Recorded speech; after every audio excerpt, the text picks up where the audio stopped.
Good morning students, मैं self Rajkumar Sharma, department of botany. आज हम डीएनए के एक इम्पॉर्टेंट टॉपिक के बारे में बात करेंगे। डीएनए के बारे में हमने काफ़ी कुछ पढ़ लिया। एक टॉपिक हमारा छूट गया था बीच में, जो हम पढ़ रहे थे DNA as a genetic material. उसमें हमने ग्रिफिथ का एक्सपेरिमेंट स्टडी किया था और फर्दर उसके बाद में हमने एवरी, मैकलियोड और मैकार्थी का एक्सपेरिमेंट भी स्टडी किया था। तीसरा एक और इम्पॉर्टेंट एक्सपेरिमेंट रह गया था जो एग्ज़ाम पॉइंट ऑफ व्यू से काफ़ी इम्पॉर्टेंट है, और वो है हर्शे और चेज का प्रयोग। हर्शे और चेज का एक्सपेरिमेंट जो है वो क्लास 12th के अंदर भी है। मैं आपको बता दूं, बीएससी पार्ट फर्स्ट के अंदर भी है बैक्टीरिया में, और सेल बायोलॉजी जूलॉजी के अंदर भी है। तो जो फर्स्ट ईयर के स्टूडेंट है उनको बैक्टीरिया में और सेल बायोलॉजी में देख सकते हैं। सेकेंड ईयर के टॉपिक में तो ये है ही जेनेटिक्स के अंदर, और ये थर्ड ईयर जूलॉजी और बॉटनी दोनों में है। बॉटनी में ये मॉलिक्यूलर बायोलॉजी मिलेगा, और थर्ड ईयर जूलॉजी में आपको खुद को देखना पड़ेगा कहाँ पर है। जहाँ भी जेनेटिक्स है या डीएनए है वहाँ पर आपको ये मिल जाएगा। इट मीन्स ओवरऑल हर्शे और चेज के प्रयोग की हम बात करें तो ये सभी के लिए इक्वली इम्पोर्टेंट है। सबसे पहले हम थोड़ी सी इसकी बेसिक बात करते हैं।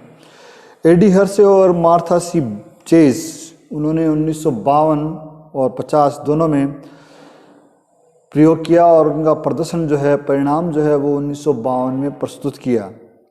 इन्होंने इकोलाई सेल का इस्तेमाल किया जो कि T2 बैक्टीरियोफेज से इन्फेक्टेड है। इन्होंने ये जानने का प्रयास किया कि जो T2 कॉलीफेग है वो जब इन्फेक्ट करता है तो आनुवांशिक पदार्थ जो है वो कौन सा जाता है, किस प्रकार से जाता है। इसके लिए इन्होंने विशेष प्रकार की रसायनों का इस्तेमाल किया, जो कि हम अभी डिटेल से बात करेंगे। जीवाणु को संक्रमित करने वाले जो भी बैक्टीरिया होते हैं उनको, वायरस होते हैं, उनको हम बैक्टीरियोफेग कहते हैं। जनरल फिनोमिनन फाज कहलाता है, PHAGE, phage. Bacteria virus which infect bacteria called phage और phage, like that bacteriophage. T2 एक बैक्टीरियोफेग का विशिष्ट एग्जाम्पल है, जो कि एक षटकोणीय स्ट्रक्चर है। इस प्रकार की ये स्ट्रक्चर है जिसका ये हेड है। यहाँ पर एक कॉलर लगी होती है इसके अंदर, ये कॉलर है इसकी। उसके बाद में ये इसका मिडल पीस है, बीच का भाग है, और यहाँ पर एक बेसल प्लेट होती है जो कि हेक्सागोनल होती है, और इसके पास 6 लेग्स होते हैं। ये स्ट्रक्चर आपको यहाँ पर देखने को मिले। नीचे हुक पाए जाते हैं, बीच में आनुवांशिक पदार्थ होता है। इस स्ट्रक्चर में अगर हम देखें तो मोस्ट कॉमनली अगर हम देखें तो जो हेड है, मैं आपको एक बार जानकारी दे दूं कि जो T2 कॉलीफेग है उसका डिटेल वर्णन, डिस्क्रिप्शन बीएससी पार्ट फर्स्ट के अंदर है।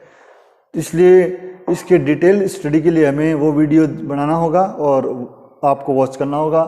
अभी सिर्फ हर्शे और चेज के एक्सपेरिमेंट के लिए रिक्वायर्ड नेसेसिटी देखते हैं। ये जो है वो उसका प्रोटीन खोल है, जिसको हम प्रोटीन कोट कहते हैं। ये एक्चुअली कैप्सिड कहलाता है, कैप्सिड, और ये बना होता है विशेष प्रकार की यूनिट्स द्वारा। ये यूनिट्स होती है, ये यूनिट जो हैं वो कैप्सोमियर कहलाती हैं। It means capsid made by capsomere. ये जो है ये है इसका डीएनए और genetic material. Genetic material basically virus के अंदर आपको ये बात हमेशा ध्यान रखनी चाहिए कि आप डीएनए और आरएनए को जेनेटिक मटेरियल से रिप्रेजेंट करें फर्स्टली। कारण कि इनके अंदर एक होता है डीएनए या आरएनए, तो आप कहीं त्रुटि ना कर दिए, इसलिए आप इसको डीएनए से रिप्रेजेंट करेंगे। ये एक डबल स्टैंडर्ड डीएनए होता है जो कि इसके हेड में पाया जाता है।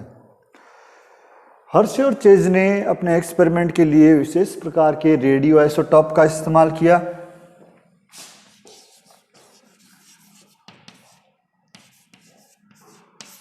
रेडियो आइसोटॉप, ये रेडियो आइसोटॉप जो है वो है P32 और S35। फास्फोरस और सल्फर के ये आइसोटॉप है P32 जो कि फास्फोरस है, और गंधक सल्फर है S35। P जो है होती है बेसिकली, फास्फोरस जो होती है वो डीएनए का भाग होती है। आप सभी जानते हैं, डीएनए की स्ट्रक्चर आपने पढ़ रखी है। और सल्फर जो है वो प्रोटीनों में पाई जाती है, प्रोटीन का भाग होती है। ये हमें बेसिक नियम पता होना चाहिए, अन्यथा आपका एक्सपेरिमेंट शुरू में ही गलत हो जाएगा।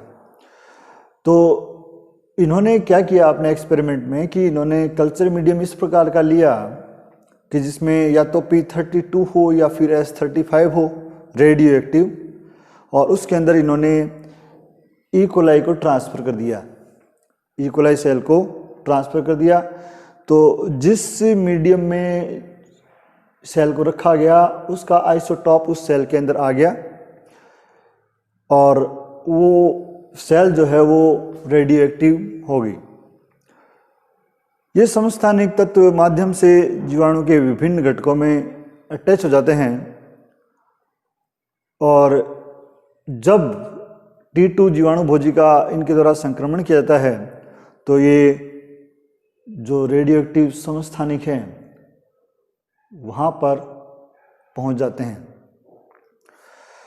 बेसिकली अगर हम देखें, इस स्ट्रक्चर को देखें तो आप ये जानने का प्रयास, अब अंडरस्टूड हो गया, आप समझ गए होंगे बेसिकली कि जो P32 है ये कहाँ आएगा, ये आएगा डीएनए में अगर मीडियम में डालेंगे तो। और इसी प्रकार से यदि S35 को लेंगे तो ये कहाँ आएगा, ये आएगा डीएनए में। इट मीन्स प्रोटीन खोल को रेडियो एक्टिव करने का कार्य सल्फर करता है, फास्फोरस को रेडियो एक्टिव करने का कार्य फास्फोरस रेडियो एक्टिव करता है डीएनए को। ये बात आप ध्यान रखें, मैंने बताया था। बोलने में कोई त्रुटि होगी तो थोड़ा सा आप इसको रिवाइंड कर लें। P फास्फोरस रेडियो एक्टिव करता है डीएनए को, मैं लिख ही दूं, और S रेडियो एक्टिव करता है प्रोटीन को। तो ये बात आप ध्यान रखेंगे। चलिए अब आते हैं अपने मूल एक्सपेरिमेंट पे, जहां पर हम देखेंगे कि एक्चुअल में हो क्या रहा है।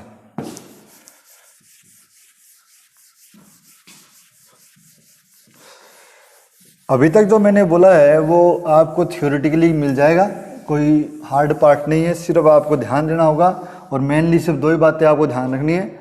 This experiment demonstrated by Hershey and Chase in 1952, and it used radioactive elements P32 and S35, which radioactive to phosphorus for protein, DNA and sulfur for protein। ये बात आप ध्यान रखेंगे। इसके अलावा कोई इम्पोर्टेंट वहाँ था नहीं। अभी देखते हैं इस एक्सपेरिमेंट को हम बेसिकली दो भागों में बांट लेते हैं। एक पार्ट हम कर लेते हैं P32 वाला, और एक पार्ट कर लेते हैं हम S35 वाला। एक मीडियम लेते हैं,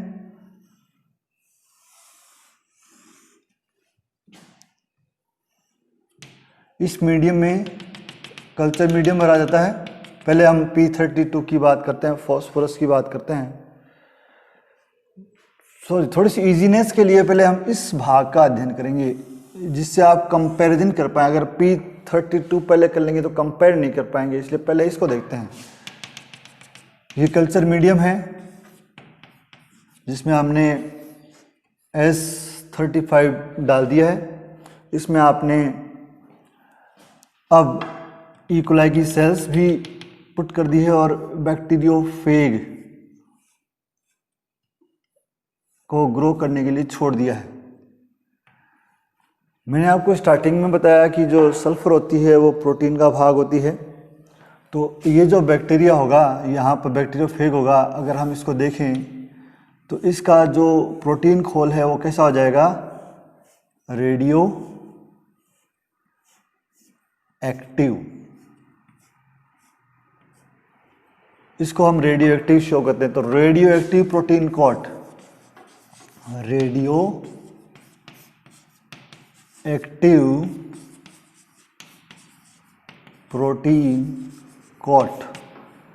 डीएनए नॉर्मल है, ये डीएनए। अब ये जब कभी किसी इकोलाई सेल पर अटैक करेगा, अटैक ऑन इकोलाई सेल, तो देखिए बैक्टीरिया के कंटिन्यू वीडियो आपने देखे हैं, कल के वीडियो देखे हैं आपने, तो आपको समझ में आ गया होगा, और नहीं देखे तो देख लें कि इसका जेनेटिक मटेरियल अंदर आ जाएगा, प्रोटीन कोट बाहर रह जाएगा। रेडियो एक्टिव प्रोटीन कोट अंदर आ ही नहीं पाएगा, इसे हम घोस्ट कहेंगे या प्रोटीन खोल कहेंगे। ये जो है DNA, it means bacteriophage DNA, वो अपनी कॉपी करवाएगा और इस पे कंट्रोल कर लेगा। कुछ ही समय बाद में इस सेल के अंदर बैक्टीरियोफेग की असंख्य कॉपियां बन जाएगी, लेकिन इन कॉपियों में कहीं भी आपको प्रोटीन कोट रेडियो एक्टिव नज़र नहीं आएगा, क्योंकि एक्चुअल में इसके फॉर्मेशन का जो कंट्रोल है वो डीएनए के द्वारा होता है। जब ये सेल पूरी भर जाएगी तो सेल ब्रस्ट हो जाएगी और बैक्टीरियोफेग फ्री हो जाएंगे। तो किसी एक बैक्टीरियोफेग का ऑब्जर्वेशन हम करें, देखें, तो आप देखेंगे कि bacteriophage have normal protein coat और नॉर्मल डीएनए, क्योंकि डीएनए नॉर्मली था, प्रोटीन कोट रेडियो एक्टिव था, लेकिन प्रोटीन कोट जो है वो अपना एक्सप्रेशन या ये कहें कि रेप्लिकेशन करने में सक्षम नहीं है, इसीलिए ये अगली पीढ़ी में कैरेक्टर जाता ही नहीं है। It means protein not a genetic material. पहले एक्सपेरिमेंट से ये प्रूव होता है, डीएनए की बात नहीं है, प्रोटीन की बात है कि प्रोटीन आनुवंशिक पदार्थ नहीं है। ये हमने पहले भी क्लियर कर रखा है, अब दोबारा क्लियर कर दिया। अब आ जाइए इधर आप जो बैक्टीरियोफेग ले रहे हैं उसका डीएनए रेडियो एक्टिव हो जाएगा, क्योंकि उस माध्यम में P32 है। जब ये सेल पर अटैक करेगा इस प्रकार से, अटैक ऑन सेल, तो ये अपने रेडियो एक्टिव डीएनए को प्रवेश करवा देगा। तो ये है रेडियो एक्टिव डीएनए।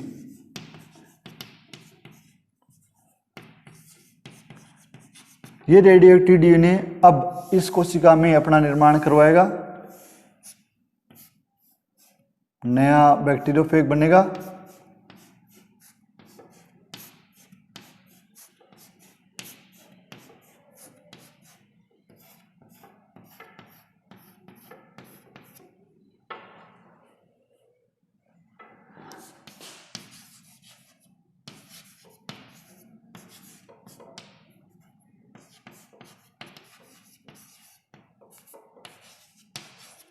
जब सेल ब्रस्ट होगी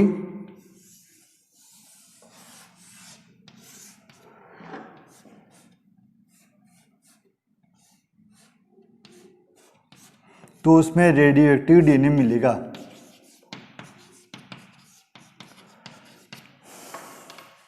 अब आपको समझ में आ गया होगा कि मैं क्या कहना चाह रहा हूं। जेनेटिक रिकॉम्बिनेशन, रेप्लिकेशन, या ये कहें कि एक पीढ़ी से दूसरी पीढ़ी में जाने का गुण सिर्फ डीएनए में होता है, जो कि आपको इस पूरे डायग्राम से दिखा है कि अगर रेडियो एक्टिव डीएनए लिया है तो नेक्स्ट जनरेशन में आपको रेडियो एक्टिव डीएनए देखने को मिलेगा, क्योंकि वो अपनी रेप्लिकेशन कैपेसिटी रखता है। प्रोटीन में ऐसा नहीं है। तो इस प्रकार से ये 101% हर्शे और चेज के एक्सपेरिमेंट द्वारा क्लियर हो जाता है कि डीएनए एक आनुवांशिक पदार्थ है। आपको क्वेश्चन किसी प्रकार से पूछे, आपको क्वेश्चन बेसिकली पूछा जा सकता है कि डीएनए एक आनुवांशिक पदार्थ है, प्रयोग द्वारा सिद्ध करें, तो आप अपनी इच्छा से कोई भी एक्सपेरिमेंट कर सकते हैं। लेकिन मैं आपको थोड़ी सी सजेशन दे दूं, अगर आपने ग्रिफिथ वाला एक्सपेरिमेंट चुना तब आपको ग्रिफिथ का और एवरी मैक्लियोड और मैकार्थी का दोनों का साथ करना पड़ेगा। और अगर आपने हर्श और चेज का एक्सपेरिमेंट चुना तो फिर आपको सिंगल एक एक्सपेरिमेंट देना पड़ेगा। तो ऐसे क्वेश्चन में जब भी आपसे क्वेश्चन पुटअप करे तो आप या तो वो बाय नेम पूछेंगे आपसे, by name it means Harsh और चेज का प्रयोग बताइए, ग्रिफिथ का एक्सपेरिमेंट बताएं, तब तो आपकी समस्या खत्म हो जाती है। लेकिन अगर आपको सिर्फ प्रयोग द्वारा सिद्ध करें तब समस्या बढ़ जाती है। तो उस केस में आप हमेशा ध्यान रखें कि आपको वो एक्सपेरिमेंट चुनना चाहिए जो आसान हो और जो एक ही हो। हाँ, इतना ज़रूर है, अच्छे स्टूडेंट हमेशा ही बात को ध्यान रखें जो पढ़ते हैं कि नाम आप सभी एक्सपेरिमेंट का दें। तो ग्रिफिथ ने 1928 में एक्सपेरिमेंट किया अनकम्प्लीट, मैं रिवाइज कर दूं, जिसमें इन्होंने कोशिश की कि आनुवांशिक पदार्थ कौन सा होता है। वो लगभग पहुंच गए निष्कर्ष पे, लेकिन फाइनली बता नहीं पाए। एवरी मैक्लियोड और मैकार्थी ने 1944 में फाइनली उसी प्रयोग को आगे बढ़ाते हुए प्रयोग किया और सिद्ध किया कि डीएनए एक आनुवांशिक पदार्थ होता है। और हर्श और चेज ने इकोलाई और T2 कोलीफेग की सहायता से खास तौर पर रेडियो एक्टिव एलिमेंट्स का यूज़ करते हुए ये 101% सिद्ध कर दिया कि डीएनए एक आनुवांशिक पदार्थ है। तो आई थिंक मेरे हिसाब से आप सभी को इन वीडियो से डीएनए के बारे में जितनी इन्फॉर्मेशन चाहिए वो मिल गई होगी। मैंने डीएनए के बारे में जितनी डिटेल है, जितना अपना सिलेबस है ओवरऑल बीएससी में, चाहे वो बायोलॉजी हो, चाहे वो जूलॉजी हो, चाहे वो बॉटनी हो, सब के लिए बनाए हैं। अगर आप देखते हैं तो काफ़ी फ़ायदा होगा, अन्यथा तो वही वाली बात, किताबें हमारे सबके पास है। किताब होने से कोई फ़ायदा नहीं होता, पढ़ने से फ़ायदा होता है, तो पढ़ें। धन्यवाद, थैंक यू सो मच। आप सभी का दिन शुभ हो।